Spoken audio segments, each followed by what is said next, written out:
But I want to start off talking a little bit about your apprenticeship, or maybe your pre-Lulu writing life, because you had a really unique way to cut your teeth in your 20s in terms of your literary background. Yeah. Yeah. Well, actually, you know, it started in 3rd grade. When I published a children's story. Seattle Pacific University published my children's book called The King Without a Crown, which was a very auspicious debut, and then nothing for 33 years after that. It was like, all right, my career's begun, and then nothing for 33 years. Hundreds of rejections. I wrote 7 unpublished novels before Lulu. When did you start the unpublished books? I think I wrote my first novel when I was 18. Okay. And then I wrote another one when I was 19, and you know, before I finished the first 3 books, I knew they weren't good. I knew they weren't there. I always sort of approached it like an athlete, which was the only thing I could do good before writing. I just knew that I just had to put in my time. So I wrote these 3 books, and I knew they weren't good, and I had to finish them, and then I literally dug a hole and buried them and salted the earth, and that was cathartic. And I still, to this day, have no regrets. There's not a nostalgic bone in my body that wishes anybody would unearth those things. I know I want them to stay exactly where they are. And then I wrote 4 books that were pretty good, and I started to, I think at that point the problem was that I was just very uninformed about how to go about it. I think I wrote 4 books that were really publishable, but you know, I was literally like sending loose leaf bound manuscripts to the bottom of an office building, and you just marked HarperCollins or something, you know, no editor, attention, no editor, no profile, and then like I just blush when I think of some of my cover letters that were just so pompous. You know, I was like, I think this novel is of great social significance, and just like, it's like, hey, come here, check this out. I mean, it's amazing to me that I even had near misses that way. But in the long run, it was just a blessing. For me, like, just to have the work. I mean, I'm manic. I've always been manic. I mean, biochemically, I'm kind of off the charts. I mean, this is my 16th city in 15 days, and I slept about 5 hours a night, and I drank about 12 beers and 3 whiskeys every day. And listen to me, you know what I mean? So this is, without writing, I think I'd probably be like an IV drug user, or you know, I mean, it allows me to articulate the madness, and so it's always been I mean, it's just an honor to be able to write this stuff. But you saw some personal growth between the 3 books you buried and the 4 books that you think could have probably been published with some polishing? Yeah, definitely. I mean, like, probably the first book and a half was probably, you know, just that sort of natural progression of learning anything. There was a lot of, I think there was a lot of imitation in them, you know. I mean, like, you know, my dad gave me Kurt Vonnegut's Breakfast of Champions when I was 8, you know, so like the other kids were reading The Great Brain, and I was reading about Wide Open Beavers. It's like, good thinking, Dad. But he probably made a writer out of me, you know. And he read me Dickens as a kid, and I think there was probably a lot of imitation in there and stuff like that. Eventually, I just, you know, through trial and error, just kind of found my own voice. Nice. And then but I'm still improving. I mean, I just feel like every time I still am getting better. That's what's exciting about me. If that stops, I don't know how I'll feel. Voice is one of those really nebulous words that writers use, and I wonder if we even all have the same kind of working definition of what that word is. So when you use the word voice from a narrative perspective, what is that?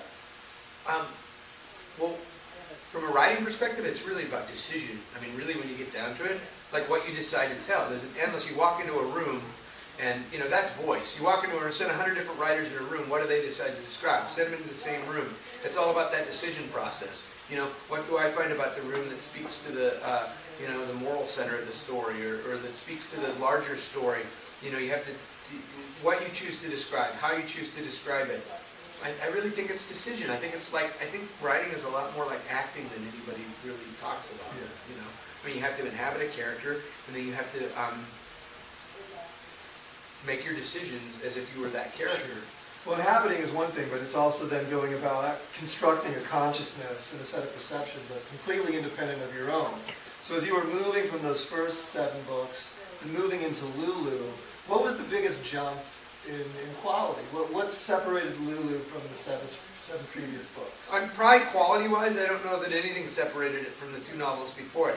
I think what mostly separated it is that I knew I was finally in a position where somebody was going to buy one of my books. I just really felt it, and I had been kind of following this editor, Richard Nash, who I thought would like me, and that's how I ended up meeting my agent. I had like 4 agents before Molly. You know, I think one of them retired and went to clown school or something. And so, but when I finally had some overtures, then I was able to talk to agents, and I talked to like 7 agents, and Molly was just the best editorially. Like right off the bat, she was the one I just jibe with. I mean, she was actually kind of the toughest on the work, Good. which is what I'm looking for, you know. And she still continues to be. 4 books later, she's the toughest on my work, and she always helps me bring it. Is Molly here? Who are you smiling? Molly right there. Oh, there's Molly. Nice. So tell me a little She's bit like, about... shh, there's probably some writers in the room. Yeah, I got this story, Molly. I I'd have really this love to tell you. 500-page novel. Can you carry it home on the subway? So you said you were kind of cyber stalking Richard Nash. Is that an accurate assessment of things? Oh, kind of. No, I mean, he actually was very accessible, and I started a correspondence with him. I just kind of, I mean, when I wrote Lulu, I had already written a couple of coming of ages, and I always just sort of felt like the coming of age story, the coming of age voice novel is just like the perfect entree into the little literary big stage, because people fall in love with the voice and they're like, wow, this is exciting, what's going to come next? Right. So I was really prepared to write that book. I kind of knew what it would take. I'm not saying it was formulaic in any way, shape, or form. I mean, I've been carrying the material around my whole life. It's a story of a family of bodybuilders in Santa Monica from like the summer of love to about the dot-com bubble. And I'd grown up in gyms and stuff. I mean, you can't tell to look at me, but I grew up with a family of bodybuilders. But I love this idea of bodybuilding as this, vehicle for self-improvement. And so with West of Here, I just knew I really wanted to, I mean, I felt like I'd won some readers and the book did really well as per an indie book, and I felt like I really needed to up the ante for the next book and really swing for the fences. Like, okay, well, he's got some voice and these great characters and it's funny, now what do I get to see? And so I really wanted it, so I tried to make it as hard as possible when I designed this stupidly ambitious book. Moving from Lulu into West of Here was a very intentional decision to write a book that mechanically was going to be much more demanding on you as a writer. Yeah, I think that with Lulu, I kind of already had most of the chops I needed. Not that it wasn't a journey of discovery, because, I mean, like Nabokov talked about his characters as galley slaves. I'm the opposite.